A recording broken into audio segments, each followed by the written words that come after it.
Late Night with the Devil follows a documentary found footage style approach throughout its plot, and so its opening also gives an apt introduction to television in the 1970s, when the film is set. The political and social scenario in the United States was rather tumultuous in the 1970s, with growing insecurity and a very real phenomenon known as the Satanic Panic. With a steady increase in the number of cults and groups that claimed to worship the devil and the occult, society was also largely starting to believe in the supernatural in such strange forms. But along with all this, the popularity of television programs, especially late-night talk shows, was also on the rise, and our protagonist, Jack Delroy, is the host of one such successful show. With a variety of content, ranging from comedy to satire to serious discussions, The Night Owls with Jack Delroy became quite famous within a few years of its launch. Signing a major deal with the channel network UBC and even receiving an Emmy nomination for his work, Jack was seen as an entertaining figure keeping the minds of his audiences away from the scares and drudgeries of everyday life. The personal life of Jack Delroy also became of interest to the public, most notably because he was a member of a secretive and closed men's-only group in California known as The Grove. While the presenter never spoke on this matter, he was much more open about his romantic life, as his lover and wife, Madeline, was always seen by his side. However, tragedy struck on this very side, as Madeline suddenly contracted lung cancer one day despite not being a smoker. Since their lives were already so public, Jack even brought his struggling wife to his show, and the episode was naturally the most watched one in the entire show's history. About a month later, Madeline passed away from the painful effects of the cancer, and Jack Delroy was publicly distraught. Taking some time off television, the man finally returned in 1977 with the 6th season of the Night Owls program. As the pressure of the producers and sponsors mounts on Jack, he tries various ways to bring back the old viewing figures and reach the top of the charts in his segment. When none of it works, and Sweeps Week, the official week that determines the positions of various shows on the viewership charts, he comes up with a different plan based on his show's annual Halloween special episodes. Since Halloween has also arrived, requiring some fresh ideas for the episodes, Jack decides to base it on the supernatural and bring individuals related to it in some way or another. However, this episode turns out to be extremely different than planned, and Late Night with the Devil tells that very tale in the form of old tapes of the incident found at the UBC studio. Jack Delroy's much-anticipated episode on the occult begins with a psychic named Christo, who is the first to walk out onto the stage. Like any other psychic, Christo's intention is to impress the audience by guessing pieces of information about them that he is not supposed to know. He begins by calling out a name that he is apparently getting from the spirit world and asking if anyone in the audience is related to the name.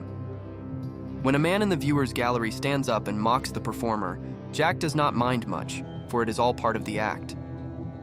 Since the Night Owls show is not rooted in the subject of the paranormal, it does not directly get to it, and presents the events in a way that can be seen as coincidence or fake psychics getting caught in the act as well.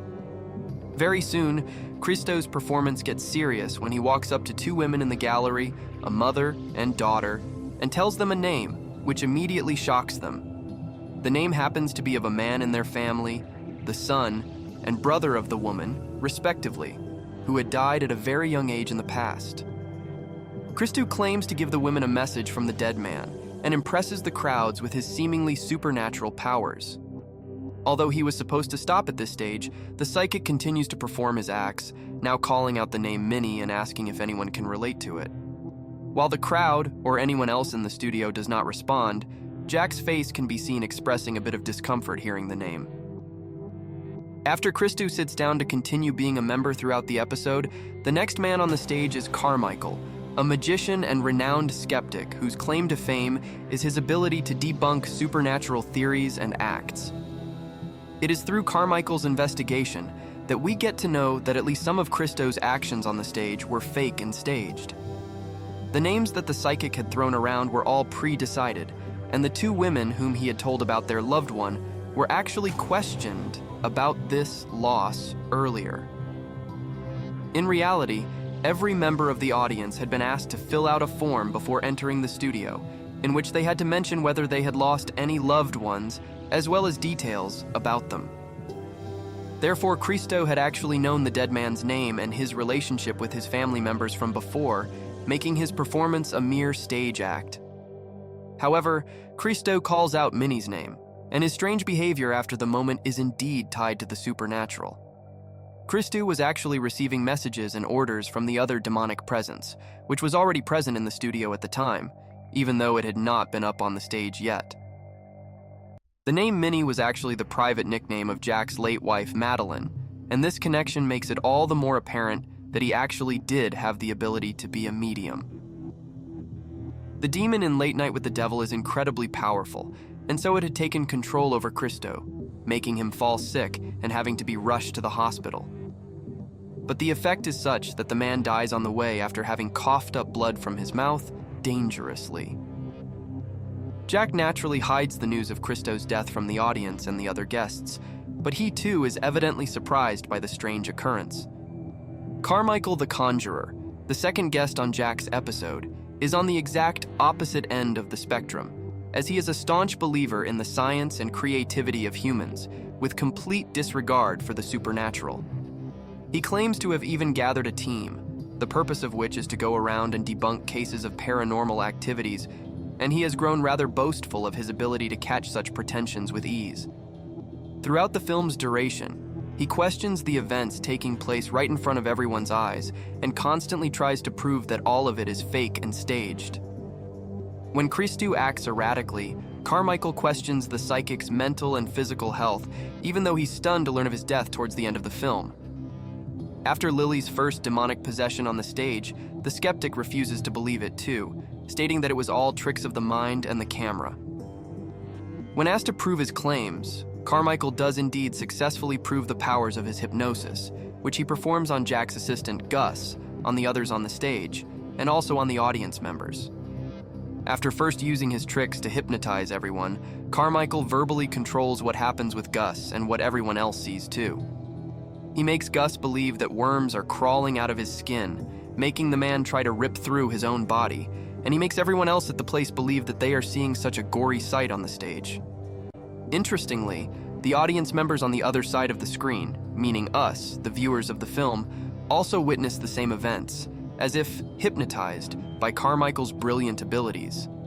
But all of it turns out to be just imagination when the man breaks the hypnosis and the footage is rechecked. Moments like these make Late Night with the Devil seem more interested in entertaining its viewers than always being logical or comprehensive, since Carmichael's abilities should not technically have hypnotized us too. Instead, the film wants to enjoyably bring back the strange and outlandish claims made by psychics and similar practitioners in the 1970s, many of which actually found a place on television as well. After all, every one of the guests is a performer who uses tricks to earn a living out of the paranormal, and Carmichael's position is to play the stereotypical role of the skeptic. This is why he is so boastful in his claims, and even carries around a check for $500,000, stating that he would give it to anyone who would be able to convince him about the presence of the supernatural. While the previous two guests on Jack's show can still be passed off as fake scamsters who are simply taking advantage of the growing fear of the paranormal, the emergence of June and Lily changes the situation. It is now that Late Night with the Devil actually turns out to be a supernatural film, with no doubt about the existence of ghosts and demons. Lily is a young girl in her teenage years who has a grim and sad backstory too, as she was rescued from a deadly cult. Some years earlier, a cult calling themselves the First Church of Abraxas had started gaining popularity in parts of America, and their whole appeal was to see the satanic Abraxas as the lord and owner of the world. The cult's leader, Sandor Daabo, gradually started getting into extremely shocking and illegal acts, such as making human sacrifices and breeding children solely for sacrifice. As the law closed in on the cult, Daabo launched an attack on them before leading a mass suicide. However, one young girl, about 8, was rescued alive from the place, and this happens to be Lily. After her rescue, Lily was taken in by a parapsychologist named June Ross Mitchell, who cared for the girl almost like a mother, and also kept her safe from a supposed demon inside her through regular conjuring sessions. June had also recently written a book on Lily's strange condition, and it was in order to promote this book that she came to Jack's show, bringing the girl along with her. In this regard, it is easy to brand June as an impersonator too, for there is no proof of her having any supernatural abilities to communicate with spirits.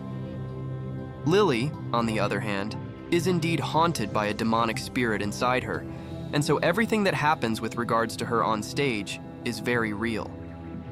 The spirit is initially referred to as Mr. Wiggles, and its effects are devastating, making young Lily's appearance change and even making her levitate in the air as well. At the end of the film, though, Mr. Wiggles comes out in its strongest form, as Lily's face splits up and reveals the face of the devil, which yields enormous power and kills everyone on the stage, except for Jack. Late Night with the Devil's ending revealed the truth, even though the film becomes quite confusing in its presentation, bringing it all together through a hallucination suffered by the protagonist TV presenter. It all goes back to the fact that Jack was a member of the secretive men's club, the Grove, which also had many powerful industrialists, politicians, and businessmen as members. In reality, the Grove was actually a Satan-worshipping cult as well, and was also closely connected with Diabo's cult.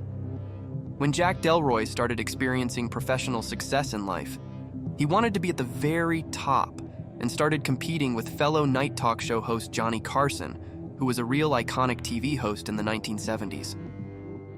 This competition did not go very well for Jack, as he could never touch Carson's viewership figures, and this made him desperate to try out different means. It was then that Jack participated in some sort of satanic ritual as part of the Grove group, and it was then that the demon, referred to as Mr. Wiggles, first came across him. The demon actually states so through the mouth of Lily, saying that it had met Jack among the tall trees, referring to the meeting place of the Grove inside a California forest. Essentially, the protagonist had made a deal with the devil to ensure his success, and the sacrifice he had to make for it was his most beloved connection, his wife, Madeline. This was why the woman had been diagnosed with lung cancer in an almost impossible manner and then died within a few months. Jack's first attempt to make use of this sacrifice came in a very direct form when he tried to boost his viewership by bringing the sick Madeline to his show. But his plan had not worked out, and it is now the ghost of Madeline who keeps appearing to Jack during the Halloween episode shoot.